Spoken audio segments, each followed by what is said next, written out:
کامران نے چند لمحوں کے بعد وہ ایشٹرے نیچے پٹک دیا۔ Salar, what are you up to this time? مجھے صاف صاف بتاؤ، مسئلہ کیا ہے؟ ڈرگس استعمال کر رہے ہو تم؟ نہیں، میں کچھ استعمال نہیں کر رہا، اس کے جواب نے کامران کو خاصا مشتعل کر دیا۔ وہ اسے کندھے سے پکڑ کر تقریباً کھینچتے ہوئے باتھ روم کے آئینے کے سامنے لے آیا۔ شکل دیکھو اپنی، ڈرگ ایڈکٹ والی شکل ہے یا نہیں؟ اور حرکتیں تو بالکل ویسی ہی ہے۔ دیکھو، نظریں اٹھاؤ اپنی، چہرہ دیکھو اپنا۔ وہ اب اسے کالر سے کھینچتے ہوئے کہہ رہا تھا۔ سالار آئینے میں اپنے آپ کو دیکھے بغیر بھی جانتا تھا کہ وہ اس وقت کیسا نظر آ رہا ہوگا۔ گہرے حلقوں اور بڑی ہوئی شیپ کے ساتھ وہ کیسا نظر آ سکتا تھا؟ رہی صحیح کسر ان محاسوں اور ہونٹوں پر جمی ہوئی پپڑیوں نے پوری کر دی تھی، جو بے تحاشا کافی اور سگریٹ پینے کا نتیجہ تھے۔ محاسوں کی وجہ سے اس نے روز شیو کرنی بند کر دی تھی۔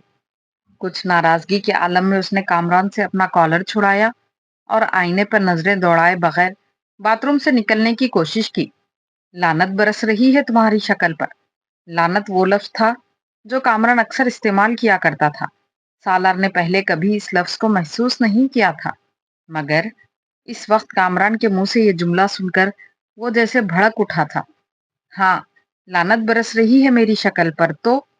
وہ خدرے بھپرے ہوئے انداز میں کامران کے سامنے تن کر کھڑا ہو گیا۔ جب میں کہہ رہا ہوں کہ میں ڈرگس نہیں لے رہا تو میں نہیں لے رہا۔